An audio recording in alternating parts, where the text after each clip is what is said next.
दिन की सूरज डूब रही है हम लोगों की सामने, तुझे माशर क्या जवाब है मुस्तफा के सामने। बला बला मौला बिगहानी कतबत तुझा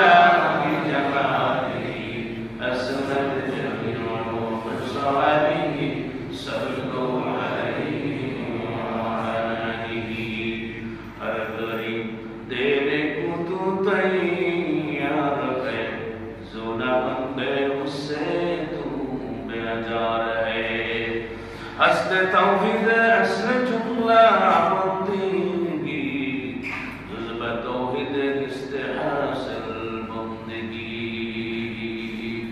बर्न बैनत कश्फ दिले नूर खुदा निस्त तौहीद ला इलाहा गुफ्तन ज़बा ला इलाहा इल्लल्लाह ला इलाहा इल्लल्लाह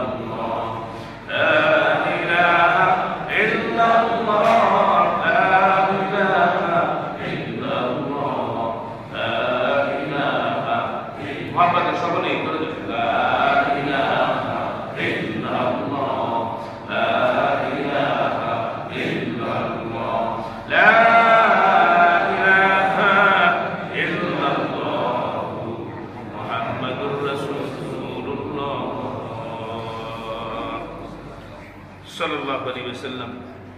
अल्हम्दुलिल्लाह উপস্থিত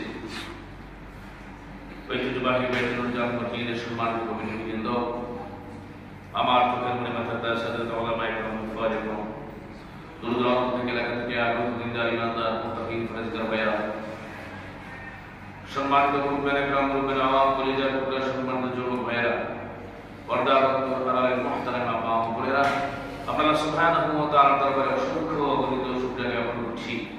আল্লাহ সুবহানাহু ওয়া তাআলা আমাদেরকে করম করলেন, রহম করলেন, দয়া করলেন, অনুগ্রহ করলেন, ভালোবাসলেন। জুমার আহ্বানে সাড়া দিয়ে আজকে আমাদেরকে আল্লাহ সুবহানাহু ওয়া তাআলার মসজিদে আগমন করার তৌফিক এনায়েত করলেন। দিল থেকে ঈমানের আওয়াজ উঁচু করে সমস্বরে আবেগে উচ্ছ্বাসে শুকর আদায় সকলেই বলছি আলহামদুলিল্লাহ। আরেকবার বলছি আলহামদুলিল্লাহ। আমাদের হায়াতের মালিক কে? আমাদের জমিনের মালিক কে? ভূমণ্ডল এই সারা পৃথিবীর মালিক কে? আমরা ইবাদত করব কার? আমরা কার সৃষ্টি? আল্লাহ সুবহানাহু ওয়া তাআলার সৃষ্টি। সকল ক্ষমতা আধিপত্য একমাত্র কার? সুতরাং সৃষ্টিটা আইন চলবে কার? আল্লাহ সুবহানাহু ওয়া তাআলা। সম্মানিত ভাইয়েরা আমার, আমরা এমন একটা সময় অতিবাহিত করছি, সারা পৃথিবীতে ইহুদি, খ্রিস্টান, নাসারারা মুসলিম নিধন করার জন্য তারা ব্যাপক প্রচেষ্টা চালাচ্ছে এবং তাদের এই ব্যাপক প্রচেষ্টা অব্যাহত রাখছে। আপনারা জানেন পাকিস্তান এবং ভারত, আমরা মনে করছিলাম যুদ্ধ হয়তো লাগবে না, কিন্তু শেষ পর্যন্ত দেখা গেল যে যুদ্ধ লেগে গিয়েছে। মুসলমানদের মধ্যে অন্যতম পাকিস্তান একটি পরাশক্তি, তারপরও তারা কিন্তু নিজেরা ইচ্ছা করে আগে তাদেরকে কোনো হানা দেয় নাই বা তাদের কোনো ফাঁদে পা দেয় নাই। কিন্তু কাশ্মীরে এই এলাকার নাম পেহেলগাম মনে হয় নাকি, তো সেই জায়গায় 60 জন বা মতান্তরে কম বেশি হতে পারে, কে মেরেছে কোথায় পাকিস্তানের ব্যাপারে প্রুফ বা প্রমাণ না পাওয়াতে শুধু সন্দেহ এবং হিংসা বর্ষবর্তী হয়ে মুসলিম থেকে আগে তারা আক্রমণ করলো। তো আমরা ভিন্ন তীব্র প্রতিবাদ জানাই, এটা ঠিক না। কারো ব্যাপারে আপনি প্রমাণ না পেয়ে শুধু শুধু আপনি সন্দেহের বর্ষবর্তী হয়ে কাউকে আক্রমণ করবেন, ইসলাম এটা আমাকে শিক্ষা। এই কাজগুলি করেছে সম্মানিত ভাইয়েরা আমার হাজির। এরপর আমরা দেখছি ফিলিস্তিনি মুসলমানদেরকে তারা বর্বর নির্মম নির্যাতনের মাধ্যমে তারা সেই এলাকা থেকে মুসলমানদেরকে তাদের মাতৃভূমি ছেড়ে যেতে তারা বাধ্য করেছে। এই পৃথিবীর ভিতরে যা কিছু আছে কি কারণে? দুইটা কারণে। একটা হচ্ছে হুব্বে যা, হুব্বে মা।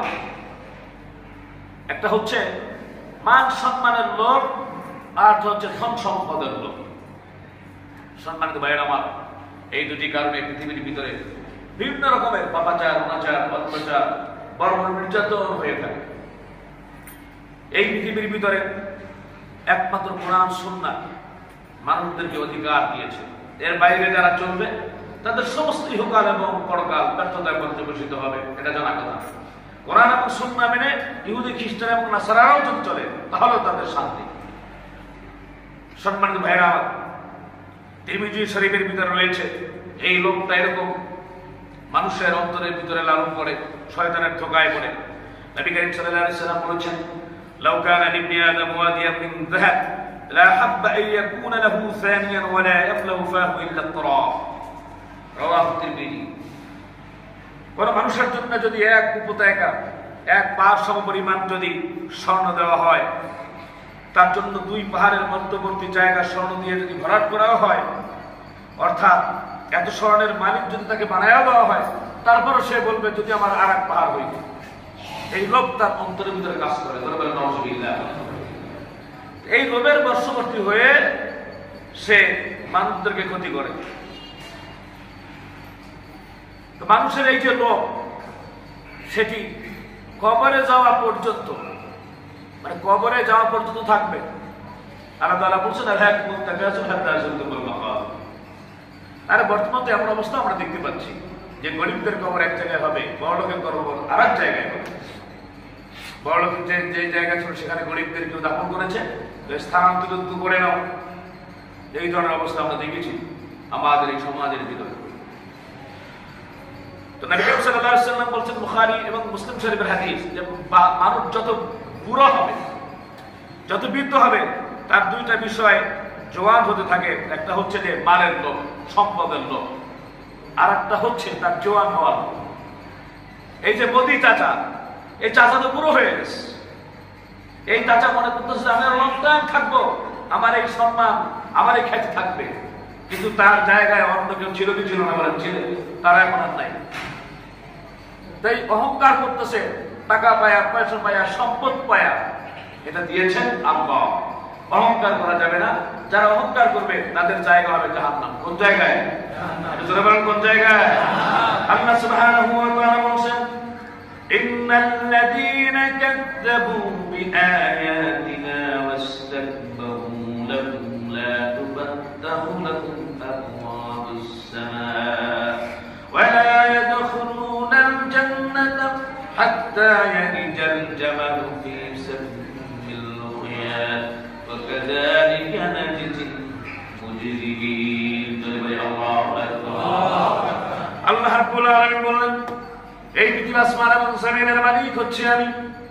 যারা নাকি আমার আয়াতকে, আমার বিধানকে যারা অস্বীকার করবে, কাযযাবু বিআয়াতিনা ওয়াস্তাকবারু আনহা, তাদের অবস্থা এরকম হবে, অহংকার বশত যারা আমার নিদর্শনকে, আমার আয়াতকে যারা অস্বীকার করবে, তাদের জন্য আল্লাহ রাব্বুল আলামিন জাহান্নাম হারাম করে দিয়েছেন। যতক্ষণ না সূর্যের যে ছিদ্র আছে, ছিদ্র দিয়ে যখন উট প্রবেশ না করবে, জোরে জোরে পড়েন নাউযুবিল্লাহ। আচ্ছা, একটা সুই, এর ছিদ্র দিয়ে কি আপনার উট এটা ভ্রমণ করানো, ভিতর দিয়ে যাওয়া, এটা কি সম্ভব? এটা আওয়াজ দিয়ে বলেন সম্ভব? ঠিক যারা অহংকার করবে, সম্পদ পেয়ে, টাকা পেয়ে, ক্ষমতা পেয়ে, তো তাদেরকেও জান্নাতে যাওয়া এমনিভাবে অসম্ভব, তাদের জায়গা হবে জাহান্নামে। জোরে বলেন নাউযুবিল্লাহ। সম্মানিত ভাইয়েরা আমার, পৃথিবীর ভিতরে মুসলমানদের বেশির ক্ষেত্রে অনেক জায়গায় অনেক অভাব, কিন্তু নবী করিম সাল্লাল্লাহু আলাইহি ওয়াসাল্লাম বলেছেন, অভাবের কারণে তোমার ঈমান নষ্ট হবে না, বরং সম্পদ যদি থাকে, টাকা যদি থাকে, অর্থ থাকে, যদি দিনার দিরহাম থাকে, স্বর্ণ রৌপ্য যদি থাকে, ঈমান নষ্ট হওয়ার কারণ সেটাই হবে। বলি নাউযুবিল্লাহ। ঈমান নষ্ট হওয়ার কারণ সেটাই হবে। নবী করিম সাল্লাল্লাহু আলাইহি ওয়াসাল্লাম বুখারী এবং মুসলিম শরীফের হাদিসের ভিতরে বলেছেন, ওয়াল্লাহি লাল ফাকর আখশা আলাইকুম ওয়ালাকিন আখশা আলাইকুম আন তুবসাতা আলাইকুম আদ-দুনিয়া কামা বুসিতাত আলা মান কানা ক্বাবলাকুম فتنافسوها كما تنافسوها فتهلككم كما أهلكتهم متفق عليه নবী করিম সাল্লাল্লাহু আলাইহি ওয়াসাল্লাম বললেন অভাবের কারণে তোমরা নষ্ট হয়ে যাবে এটা আশঙ্কা আমি করি না, কারণ মানুষ যখন অভাবে থাকে তখন মানুষ আমরা মুসলিম যারা আছি আল্লাহকে বেশি ডাকি। ঠিক না? বিপদ আপদে পড়লে আমরা হসপিটালে যখন যাই তখন আমরা আল্লাহকে ডাকি, ঠিক কিনা? টাকা যখন বেশি থাকে তখন মোস মাস্তি আমোদ ফুর্তি করতে বেশি মনে চায়।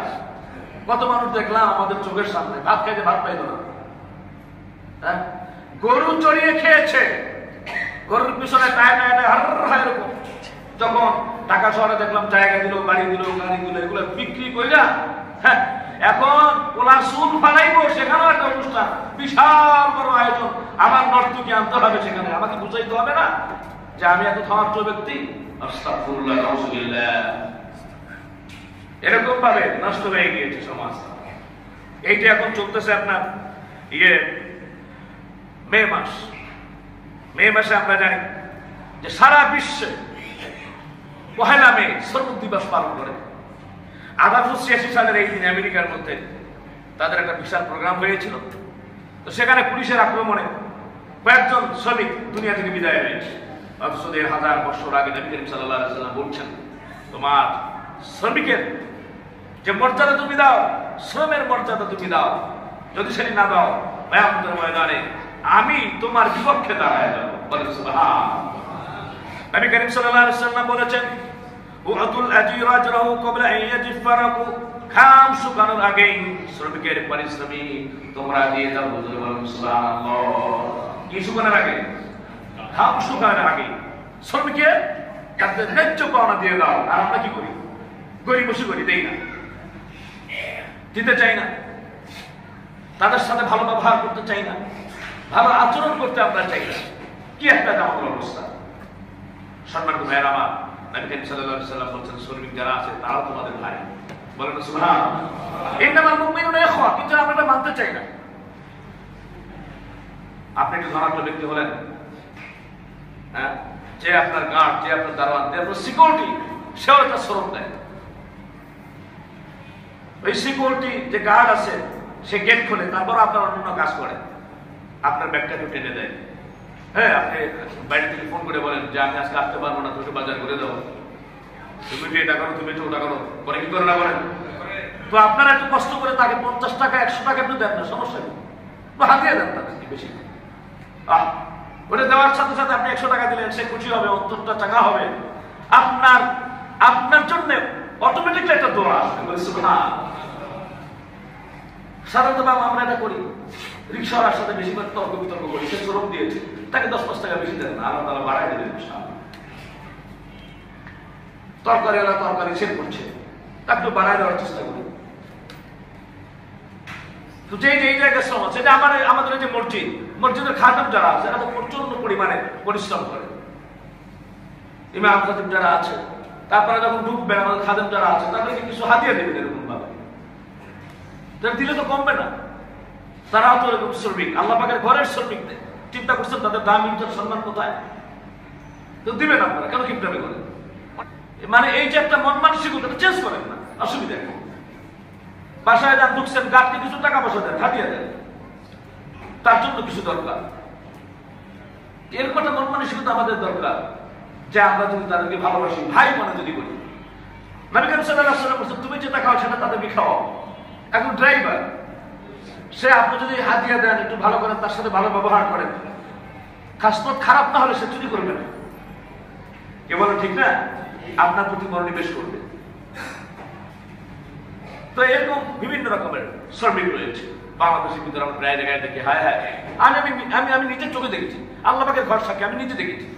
আমার পাশে একজন ভদ্রলোক বসা, নারায়ণগঞ্জে বিশাল এরকম আপনার প্রতিষ্ঠান। তিনি আমাকে বলতেছেন, তাসবিহ করতেছে, আর বলতেছে হুজুর ফিকিরটা বেশি দিনের না। আপনি হ্যাঁ ঠিকই বলছেন, তুমি তাসবিহ করতেছেন আমার পাশে বসে, একসাথে আমরা যাচ্ছি, উনি আমাকে নিয়ে যাচ্ছেন ওনার ইন্ডাস্ট্রিটা ভিজিট করার জন্য, কোরবানির আগে সম্ভবত।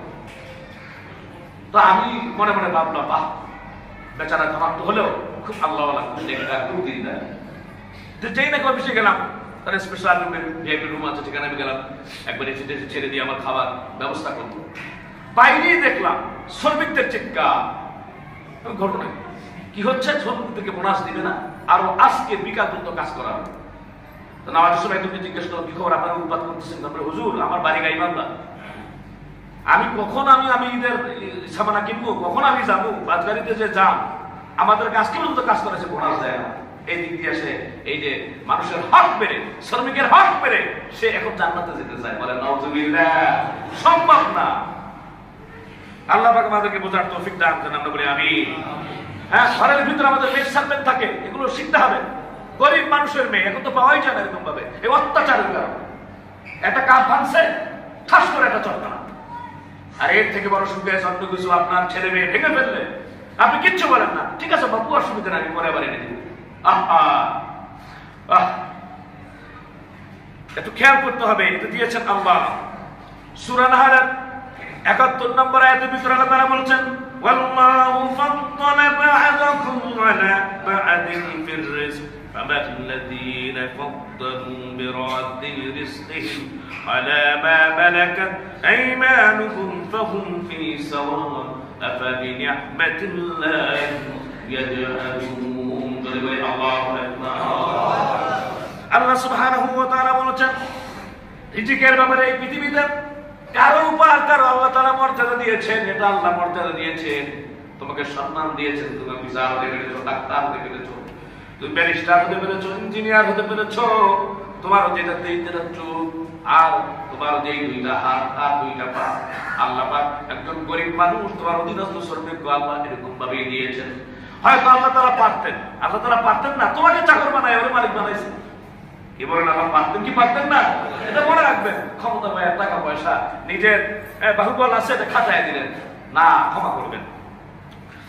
আল্লাহ সুবহানাহু ওয়া তাআলা বলছেন, গোলামদেরকে এমন ভাবে ফিরিয়ে দিও না যাতে এক্ষেত্রে তাদের সম্মান হানি হয়। তাহলে কি তোমরা আল্লাহ রাব্বুল আলামিনের অনুগ্রহ কি তোমরা অস্বীকার করবে? আল্লাহ সুবহানাহু ওয়া তাআলা তোমাদের যে চাকর বাকর আছে তোমাদের অধীনস্থ বানায় দিয়েছেন, তাদের সাথে তোমরা রূঢ় আচরণ করবে না, ভালো আচরণ করবে। সুবহানাল্লাহ। তাদের সাথে কি করতে হবে? ভালো আচরণ করতে হবে। একজন সাহাবী বললেন নবী করিম সাল্লাল্লাহু আলাইহি ওয়াসাল্লাম, ইয়া রাসূলুল্লাহ, আমি কয়বার তার সাথে ভালো ব্যবহার করব? সে যদি মিসইউজ করে, নবী করিম সাল্লাল্লাহু আলাইহি ওয়াসাল্লাম বলেন 70 বার যদি সেরকম ভাবে তোমাকে কোনো এরকম ভাবে অনিচ্ছাকৃত ভাবে যদি তার ভুল ত্রুটি হয়ে যায় 70 বার তাকে মাফ করো। সুবহানাল্লাহ। আর আমরা কি করি? ছোট লোকের বাচ্চা দেখোস না তোকে, আস্তাগফিরুল্লাহ, এগুলো আমরা করবো না ইনশাআল্লাহ। আল্লাহ তাআলা বলেছেন, ইয়া আইয়ুহাল্লাযীনা আমানু তাকুল্লাহ ওয়া কুলু কাওলান সাদীদা ইউসলিহ লাকুম আ'মালাকুম। যে তোমার এই মুখটাকে সংযত রাখো, কন্ট্রোলে উঠান। আপনি গালে গেলে জিহ্বাটাকে তুমি সংযত রাখো, আল্লাহ তাআলা তোমার আমলকে দুরস্ত করে দিবেন। বলেন সুবহানাল্লাহ। আমাদেরকে এই ব্যাপারে সচেতন থাকতে হবে। নবী করিম সাল্লাল্লাহু আলাইহি ওয়াসাল্লাম বলেছেন, লা ইয়াদখুলুল জান্নাতা সাইয়্যুল মালাকাতি। রূঢ় স্বভাবের মানুষ জান্নাতে যাবে না। রূঢ় স্বভাব বুঝেন তো, খিটখিটটা মেজাজের বাজে স্বভাব, গরম করে ফেলায় একবারে সব। আমাদের মসজিদে দেখি এরকম ভাবে, আরে বাবা গরম আমল এখন পর্যন্ত আমরা আনতে পারি না। খিটখিটটা মেজাজ, টাকার গরম, ক্ষমতার গরম, পয়সার গরম। আমি তো কোরআনের আয়াত দিয়ে সাবিত করেছি, যারা এরকম ভাবে গরম দেখাবে ওদের জায়গা জান্নাতে না জাহান্নামে? আরো ধরনের কোথায়? কোনো গরম নাই, কোনো ক্ষমতা নাই, সব ক্ষমতার মালিক আল্লাহ। কি বলেন? ক্ষমতার মালিক কে? টাকা দিয়েছেন কে? অর্থ দিয়েছেন কে? পয়সা দিয়েছেন কে? আল্লাহ। সুতরাং শ্রমিকের যে মর্যাদা সেটা তোমাদের দিতে হবে। আবু মাসউদ আনসারী রাদিয়াল্লাহু তাআলা আনহু বলেন, আমি একদিন আমার গোলামকে আঘাত করলাম, আর আমি পিছন থেকে কাউকে বলতে শুনলাম, ও আবু মাসউদ শোনো, আল্লাহর ক্ষমতা তোমার উপর চেয়ে আরো অনেক বেশি। বলেন সুবহানাল্লাহ। আবু মাসউদ আনসারী বললেন, এই কথাটা কে বলল? পিছনের দিকে তাকায় দেখলাম আর কেউ না, বিশ্ব নবী মুহাম্মদুর রাসূলুল্লাহ সাল্লাল্লাহু আলাইহি ওয়াসাল্লাম এই কথা বলেছেন। আমি খুব ভয় পেয়ে গেলাম, ইয়া রাসূলুল্লাহ আমার ভুল হয়ে গেছে, এই মুহূর্তে আমি আমার গোলামকে আযাদ করে দিলাম। বলেন সুবহানাল্লাহ। আল্লাহ আমাদেরকে বোঝার তৌফিক দান করুন, আমরা বলি আমিন। সম্মানিত ভাইয়েরা আমার, শ্রম যারা আছে, শ্রমিক যারা আছে, তারা অবহেলিত বঞ্চিত থাকবে কেন? এই পৃথিবীতে পয়গম্বররা শ্রমিক ছিলেন। প্রায় সব নবী শুরু থেকে, আমাদের পিতা আদম আলাইহিস সালাম তিনিও শ্রমিক ছিলেন। আদম আলাইহিস সালাম তিনি কৃষি কাজের সূচনা করেছিলেন। আপনারা জানেন হযরত নূহ আলাইহিস সালাম তিনি ছিলেন কাঠমিস্ত্রি।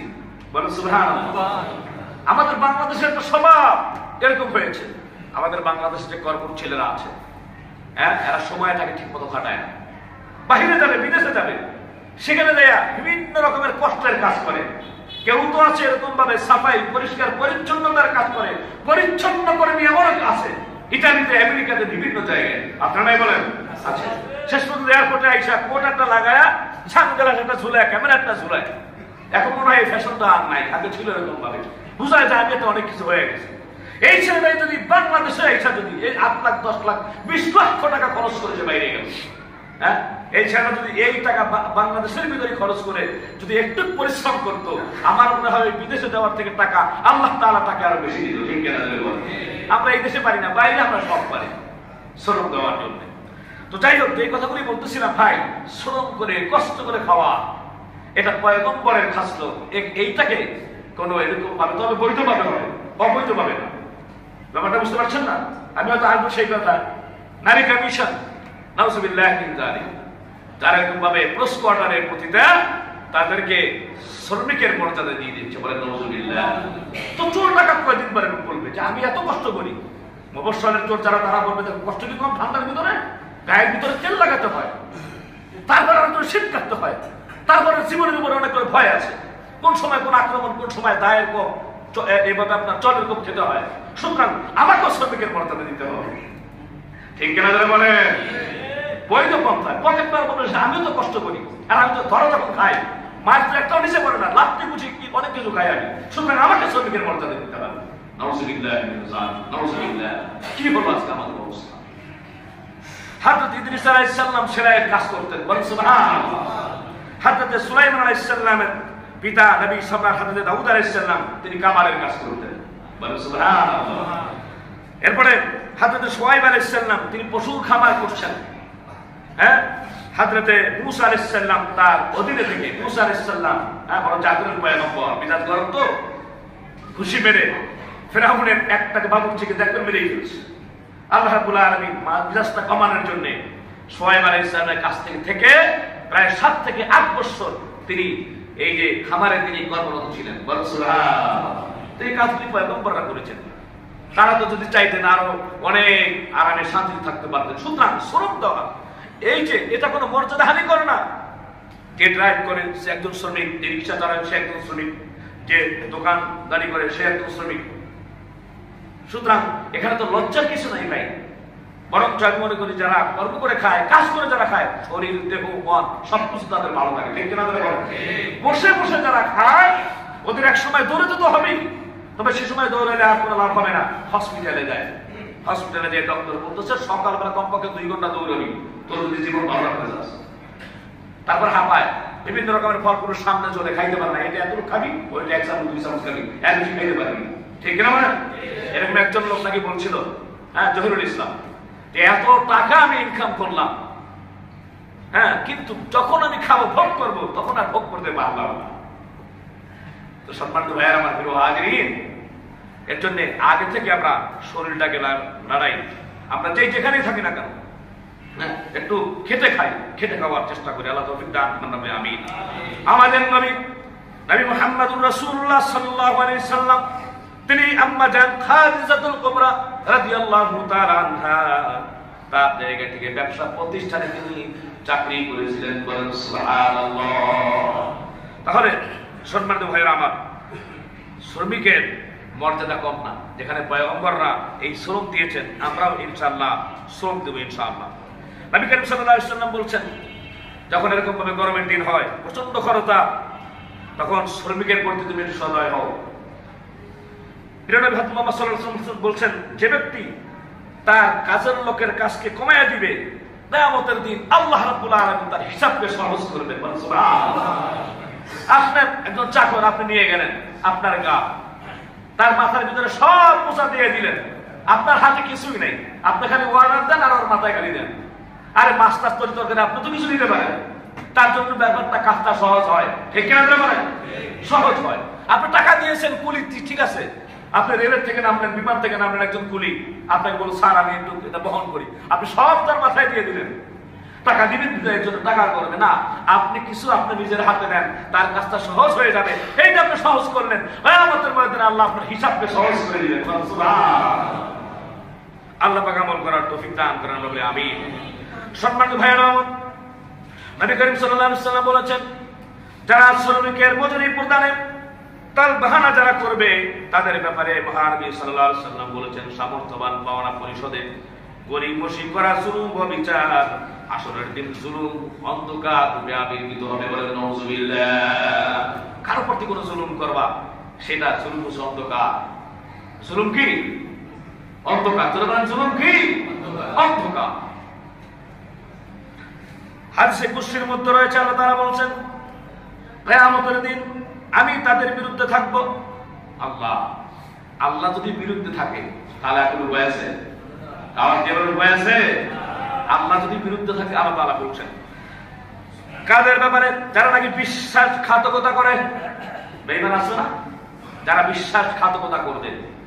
হ্যাঁ, আমরা যদিও ওর নাম মির্জাফর, এখন বেঈমানির ক্ষেত্রে ব্যবহার হয়। হ্যাঁ, তোমার আমি অত সম্মান করলাম আর তুমি আমার মির্জাফরই করলায়। মির্জাফর যারা আছে আমরা এটা ইউজ করি আর কি। মির্জাফর নবাব সিরাজউদ্দৌলার সাথে বেঈমানি করেছিল, নামের অর্থটা তো ভালো, কিন্তু যে বেঈমানি করার কারণে নামটাও কুলুষিত হয়ে গিয়ে। তো বেঈমানি বিশ্বাসঘাতকতা করা যাবে। বন্ধু বান্ধব পার্টনারে ব্যবসা করে, বিশ্বাস করে রেখে গেছে, বাস সব তার নিজের নামে করে নিয়ে গেছে, এরকম আছে না? নাই? তাহলে আল্লাহ তার পক্ষে কিয়ামতের ময়দানে থাকবে না। নবী করিম সাল্লাল্লাহু আলাইহি ওয়াসাল্লাম বলেছেন, আল্লাহ তাআলা হাদিসে কুদসি জানিয়ে দিয়েছেন, বিশ্বাসঘাতকতা করে 2 নম্বর মানুষকে যে বিক্রি করে, জোরে বলেন নাউযুবিল্লাহ, আল্লাহ তার বিরুদ্ধে হয়ে যাবে। এরপরে যে ব্যক্তি কাউকে কাজে নিয়োগ করলো অথবা কাজ পুরা করার পরে ন্যায্য মজুরি তার দিল না, কিয়ামতের ময়দানে আল্লাহ রাব্বুল আলামিন তার বিরুদ্ধে দাঁড়িয়ে যাবেন বাদী হয়ে। বুখারী শরীফের সহিহ হাদিস। তাহলে আমরা ন্যায্য পাওনা আমাদের শ্রমিকদেরকে আমরা বুঝিয়ে দেব ইনশাআল্লাহ। মুসলিম শরীফের হাদিসের ভিতরে রয়েছে, খুব শুনতে হবে, এগুলো না শুনলে আমরা আমল করবো কিভাবে? আমাদের সমাজ ব্যাধি এগুলো। নবী করিম সাল্লাল্লাহু আলাইহি ওয়াসাল্লাম বলেছেন মুসলিম শরীফের হাদিসে, যদি কেউ কারো ন্যায্য পাওনা অস্বীকার করে আল্লাহ সুবহানাহু ওয়া তাআলা তার জন্য বেহেশত হারাম করে দিবেন, বলেন নাউযুবিল্লাহ। ন্যায্য পাওনা আপনি দিলেন না, আপনি বড়কালে আপনার জান্নাত থেকে মাহরুম হয়ে যাবেন, বেহেশত আপনার জন্য হারাম। তাহলে যে যেখানে থাকে অধীনস্থ যারা আছে তাদের সকলেরই পাওনা বুঝিয়ে দিতে হবে। রাসূল সাল্লাল্লাহু আলাইহি ওয়াসাল্লাম বলেছেন, তোমাদের একজন মুসলমান আর একজন মুসলমান ভাই। পবিত্র কালামে মাজিদ রয়েছে, ইন্নামাল মুমিনুনা ইখওয়া, ইন্নামাল মুমিনুনা ইখওয়া, তোমরা এক মুসলমান আর এক মুসলমানের ভাই। সুতরাং সম্মানিত ভাইয়েরা আমার, আমরা বাংলাদেশের ভিতরে বেশি দেখতে পাই অনেক মুসলিম এক মুসলিম আর এক মুসলিমের হক মেনে নেয়। এর জন্য আজকে থেকে যে যেখানে থাকে একটু চেষ্টা করবে, ইনশাআল্লাহ আল্লাহ পাক আমাদেরকে দিয়ে দিবেন। একটু হাতগুলোকে আমরা বৃদ্ধি করবো ইনশাআল্লাহ। যারা নাকি শ্রমিক দেশে যায়, গ্রামে যায়, থাকে আমাদের এখানে, আপনি মাঝে মাঝে কিছু একটু হাতিয়া দিলেন, হ্যাঁ, আল্লাহ রাব্বুল আলামিন আপনাকে বাড়ায় দিবেন, সেটা অন্তরে খুশি হলো। হ্যাঁ, এই যে খুশিটা, এই যে একটু হাসি দিল, তার মনটা যে তৃপ্ত হলো, আল্লাহ পাক আপনাকে অনেক বারাকা দান করবেন ইনশাআল্লাহ। আল্লাহ সুবহানাহু ওয়া তাআলা আমাদেরকে আমল করার তৌফিক দান করুন, আমরা সকলে বলে আমিন। নারী কমিশন অনেকগুলো বিষয় নিয়ে সে ডক্টর ইউনূসের সামনে গিয়েছিল। তো কি কি বিষয়গুলি সাংঘর্ষিক আমি অতি অল্প সময় আমি আপনাদের সামনে উপস্থাপন করছি, সকলেরই মনোযোগ আকর্ষণ করছি, কমিউনিকেশন যেন হয়। 1 নম্বর সে বলছে যে সম্পত্তিতে সমান অধিকার থাকবে, পুরুষ এবং মহিলা সম্পত্তিতে কি থাকবে? সমান অধিকার, বলেন নাউযুবিল্লাহ। সমান অধিকার যদি মেয়েকে দেওয়া হয় তাহলে কিন্তু মেয়ে ঠকবে। মেয়ে কি করবে? ঠকবে। স্পষ্টভাবে আপনারা বুঝবেন, ছোট ভাই আর বড় ভাই দুইজনেই যাচ্ছে নানাবাড়ি। ছোট ভাইকে 50 টাকা দিল বাবা, তার ছোট ছেলেকে 50 টাকা দিল, বড় ছেলেকে 100 টাকা দিল। ছোট ছেলেকে দিয়ে বললো এটা রাখ, মনে চাইলে কিছু খাইস। আর বড় ছেলেকে 100 টাকা দিয়ে বললো এই তুই ওই যে তোর ভাইরে ঠিক মতো দেখে দেখে রাখবি, খারাপ করে যা সব তুই দিবি, খাওয়া দাওয়া আছে তুই ব্যবস্থা করবি। এখন বড় ভাই ছোট ভাইকে নিয়ে গেল নানা বাড়ি, তো যাওয়া আসা ভাড়াও দিল, চিপস খাওয়াইলো, সবকিছু খাইলো, গেল দিল। এখন এই যে বড় ভাইয়ের যে 100 টাকা দিল, তার তো আর কিছুই থাকলো না, ঠিক কিনা বলেন? যাওয়া আসার ভিতরে তার তার কিন্তু কিরকম ভাবে ব্যয় আছে, কিন্তু আর বাড়তি আয় নাই। তাহলে দেখা গেছে 100 টাকা খরচ হয়ে গেছে। আর যে ছোট ভাইয়ের যে 50 টাকা দিছে, এখানে কিন্তু চাই হলো না, আমি দিব না, 50 টাকা জায়গায় রয়ে গেছে।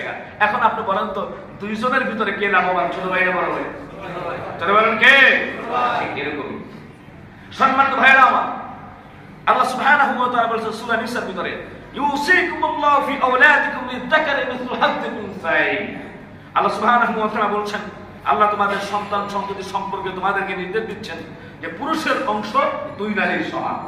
দেখেন, নারী মোহরা না পায়, ঠিক কিনা জোরে বলেন? নারী কি পায়? মোহরা না পায়। আর নারী পরিপূর্ণভাবে বিয়ের পরে ভরণ পোষণের দায়িত্ব তার না, তার স্বামী। এটা খেয়াল রাখতে হবে। ইসলাম কত শান্তি, যারা ইসলাম মেনে চলে। আলেম ওলামাদের ওয়াইফ যারা দেখবেন, তারা তো বেশিরভাগ ক্ষেত্রে তারা চাকরি করে না, কিচ্ছু করে না, ঘরের ভিতরে তারা গৃহবধূ হিসেবে থাকে, থাকে করে পা উঠায় খায়। তারা ইসলাম ভাবে জীবনযাপন করে। আরো ভাইয়ারা তো আছে, নিজের স্ত্রী দিয়ে ব্যবসা করে না, চাকরি করে না, এরকম আছে না? নেই? আছে। তাদের মনের ভিতরে শান্তি বেশিরভাগ ক্ষেত্রে দেখা যায়। তাহলে এই স্ত্রী দেখা গেল তার ভরণ পোষণের দায়িত্ব তার স্বামী, তাহলে তার ভরণ পোষণের টাকা বেঁচে গেল কিনা? বেঁচে গেল। এই স্ত্রীটা তার ছেলের থেকে পাবে, তার মেয়ের থেকে পাবে, এবং তার বাবার বাড়ির থেকে পাবে। এবং শুধু তাই না, আরেকটা খেয়াল করবেন, এই যে ছেলে শ্বশুর বাড়ির থেকে আত্মীয় স্বজন আসলো, মুরগি আনতে হবে, গরু আনতে হবে, গরুর গোস্ত আনতে হবে, লিস্টি ধরায় দেয়, ওয়াইফ লিস্টি ধরায় দেয়, ঠিক কিনা বলেন? এইটা আনবা। আমার বড় ভাই গলদা চিংড়ি খেতে পছন্দ করে, হ্যাঁ, আমার মা ইলিশ মাত্রা একটা ভালোবাসে, চাঁদপুরের ইলিশ দেখে আনবা। এরকম লিস্টি আপনাকে ধরায় দেয়। সে তো কিছু বলে না যে ধরো আমি মোহরানার থেকে কিছু টাকা পয়সা পাইছি না, হ্যাঁ তুমি আমারে দিছিলা, ধরো 50,000 টাকা দিলাম বাজার করে, সেটা বলবে কি? আরো ধরে বলবে কি?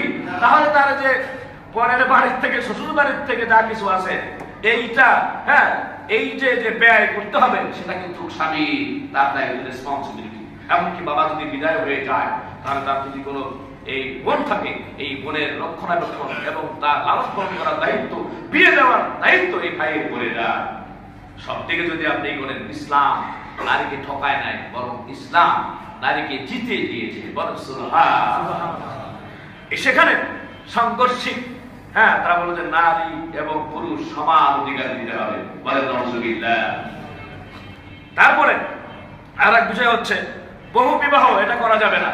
সারা পৃথিবীর ভিতরে আপনি খবর নেন, বাংলাদেশ সহ সারা পৃথিবীর ভিতরে এখন বর্তমান পুরুষের থেকে মেয়ে কিন্তু বেশি, এবং অনেক অনেক জায়গায় ডিভোর্স হচ্ছে, অনেক অনেক জায়গায় এরকম ভাবে, হ্যাঁ, মেয়েগুলি যখন ডিভোর্স হয়ে যায়, তখন এই যদি এরকম ভাবে একজন একটাই বিয়ে করে, আর যদি বিয়ে না করে, সমাজ তো ব্যভিচার, অনাচার, অত্যাচার বেড়েই যাবে, ঠিক কিনা বলেন?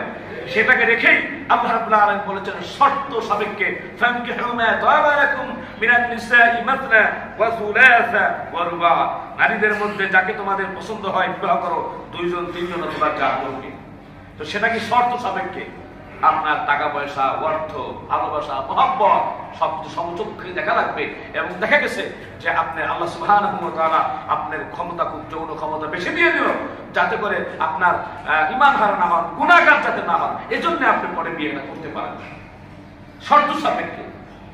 আর এখানে সে বলতেছে যে না, বহু বিবাহে করা যাবে না, এখানে সাংঘর্ষিক দিয়ে দিয়েছে। এরপরে বলছে শরীর আমার, সিদ্ধান্ত আমার, শরীর আমার, সিদ্ধান্ত আমার। এর জন্য ওই যে কালপিট গুলো, হ্যাঁ, ব্যানার টানায় বলতেছে যৌন স্বাধীনতা চাই, নাউজুবিল্লাহ। এটা মুসলমানদের দেশে এটা হতে পারে? আলা লাহুল খালকু ওয়াল আমর, আল্লাহ তাআলা বলছেন স্মরণ রাখো, সৃষ্টি ও আদেশ দান তারই কাজ, সৃষ্টিটার আদেশ নিষেধ তারই মানতে হবে। সে বলছে হ্যাঁ, শরীর আমার, এর জন্য যা কিছু আছে, যা ইচ্ছে তাই করবো। এটা বাংলাদেশ, এটা ল্যাটিন আমেরিকা। সম্মানিত ভাইয়েরা আমার, এরপরে নারীদের অসুস্থ হওয়া সেটা কুসংস্কার বলেছে, নাউযুবিল্লাহি মিন যালিক। অত অসুস্থতা আল্লাহ রাব্বুল আলামিন দেন। আল্লাহ সুবহানাহু ওয়া তাআলা বলেছেন, লোকে আপনার কাছে হায়ের সম্পর্কে জিজ্ঞেস করে তো আপনি বলে দিন এটা অসুচি, সুতরাং হায়ের সময় স্ত্রীদের থেকে পৃথক থেকো এবং যতক্ষণ পর্যন্ত তারা পবিত্র না হয় ততক্ষণ তাদের কাছে যেও না। তাদের কাছে যেও না মানে কি? তাদের সাথে মেলামেশায় যেও না। এরপর আসেন ট্রান্সজেন্ডার। তারা বলেছে যে ট্রান্সজেন্ডার যেটি রয়েছে এরকম ভাবে ইচ্ছাকৃতভাবে তারা বিকৃতি ঘটাতে পারবে, সরকার কিছু বলতে পারবে না। বলেন নাউযুবিল্লাহ। অথচ সৃষ্টির ব্যাপারে বিকৃতি ঘটানোর জন্য আল্লাহ তাআলা নিষেধ করেছেন, হারাম করেছেন। যারা এরকম করে তাদের জন্য জাহান্নাম। ওয়ালা আমুরান্নাহুম ফালা ইউগাইয়িরুন্না খালকাল্লাহ। আল্লাহ পাকের কোনো সৃষ্টিতে বিকৃতি ঘটানো যাবে না। নবী করিম সাল্লাল্লাহু আলাইহি ওয়াসাল্লাম বুখারী শরীফের 5885 নম্বর হাদিসের ভিতরে বলছেন, হ্যাঁ, নবী করিম সাল্লাল্লাহু আলাইহি ওয়াসাল্লাম বলেছেন আল্লাহ তাআলা তার জন্য লাআনত। নবী করিম সাল্লাল্লাহু আলাইহি ওয়াসাল্লাম বলেছেন, লাআনা রাসূলুল্লাহ সাল্লাল্লাহু আলাইহি ওয়াসাল্লাম মুতাশাব্বিহিনা মিনার রিজালি বিন নিসা ওয়াল মুতাশাব্বিহাতি মিনান নিসাই বিন রিজাল। নবী করিম সাল্লাল্লাহু আলাইহি ওয়াসাল্লাম বলেছেন ওই সব পুরুষকে আল্লাহ তাআলা লানত করেছেন যারা নারীর বেশ ধরে, আর ওই সব পুরুষদের জন্য লানত করেছেন যারা পুরুষ হয়েও নারীর বেশ ধরবে, আর নারীদেরকে লানত করেছেন ওই সব নারী হয়ে যারা পুরুষের বেশ ধারণ করে। বলে নাউযুবিল্লাহ। আছে না নাই? আছে না নাই? আছে। নারী নারী নারী পুরুষের পোশাক পরে খেলাধুলা করে, নারী পুরুষের পোশাক পরে এলোমেলো ভাবে বিভিন্ন জায়গায় চলাফেরা করে ভাই, অথচ তাদের জন্য লানত। আর এই লানত পুরা ওই জায়গায় না, পুরো এলাকার ভিতরে এরকম ভাবে বর্ষিত হবে, নাজিল হবে। বলেন নাউযুবিল্লাহ। যারা এরকম ভাবে বিশেষ করে প্রশ্ন অর্ডারে যেসব মেয়েরা কাজ করে তাদেরকে শ্রমিকের মর্যাদা দিতে হবে। বলেন নাউযুবিল্লাহ। এই শ্রমিকের মর্যাদা থেকে এখানে চলে আসলাম। অথচ স্পষ্ট ভাবে আজকে সূরা নূর থেকে যে তেলাওয়াত করেছিলাম, আল্লাহ তাআলা বলেছেন ইন্নাল্লাযীনা ইউহিব্বুনা আন তাশিয়াল ফাহিশা ফিল্লাযীনা আমানু লাহুম আযাবুন আলীমুন ফিদ দুনিয়া ওয়াল আখিরাহ ওয়াল্লাহু ইয়া'লামু ওয়া আনতুম লা তা'লামুন। আল্লাহ তাআলা বলেছেন সমাজের ভিতরে যারা অশ্লীলতা যারা ছড়াবে, ইন্নাল্লাযীনা ইউহিব্বুনা আন তাশিয়াল ফাহিশা, এবং যারা চায় ঘটুক, এবং তারা চায় বা যারা চান এই অশ্লীলতা ঘটুক, দুনিয়া ও আখিরাতে তাদের ক্ষতিগ্রস্ত, তাদের জন্য জাহান্নাম। বলেন নাউযুবিল্লাহ। এটা খেয়াল রাখতে হবে ভাই। সুতরাং নাউযুবিল্লাহ যারা কোথায় কোন দেশে বসবাস করি তারা এখন বলতেছে যে শ্রমের মর্যাদা তাদেরকে দিতে হবে। আস্তাগফিরুল্লাহ, নাউযুবিল্লাহ। এর জন্য শ্রমিক আছে বৈধ অবৈধ না। কেউ যদি চুরি করে তাহলে কি তাকে আমরা শ্রমিকের মর্যাদা দিব না পিটারির মর্যাদা? তাহলে ডাকাত ছিনতাই সে কি শ্রমিকের মর্যাদা পাবে? জেনা ব্যভিচার ধর্ষণ তো বলবে আমি তো শ্রম কম করি না, মোটামুটি একটা ধর্ষণ করলে সহজে এরকম ভাবে সে তার ইজ্জত দিবে না, জোর করে নিতে হয়। এখন আমি তাহলে শ্রমিক। এটা যারা সেই নারী কমিশনের মধ্যে ওরা কবে আনকালচার যারা নাকি গ্রহণ করলো ওরা কবে। আল্লাহ পাক আমাদেরকে বুঝে শুনে অনুধাবন করে আমল করার তৌফিক দান করুন। আমি এই পৃথিবীটাই শেষ না ভাই, একদিন আমাদের দুনিয়া থেকে বিদায় নিতে হবে। আল্লাহর সম্মুখে অবশ্যই আমাদেরকে দাঁড়াতে হবে, ঠিক কেনা যারা বলেন। আল্লাহ আমাদের সকলকে বাধা পরিহার করার তৌফিক দান করেন। আমরা সকলে বলেন আমিন। নারী কমিশনের ভিতরে কোরআন হাদিস সাংঘর্ষিক যারা আছে, আমরা বাংলাদেশের মুসলমান একটাও মানতে পারি? আমরা আওয়াজ দিয়ে বলেন মানতে পারি। আল্লাহ আমাদেরকে বুঝার তৌফিক দান করেন। আমরা বলি আমিন।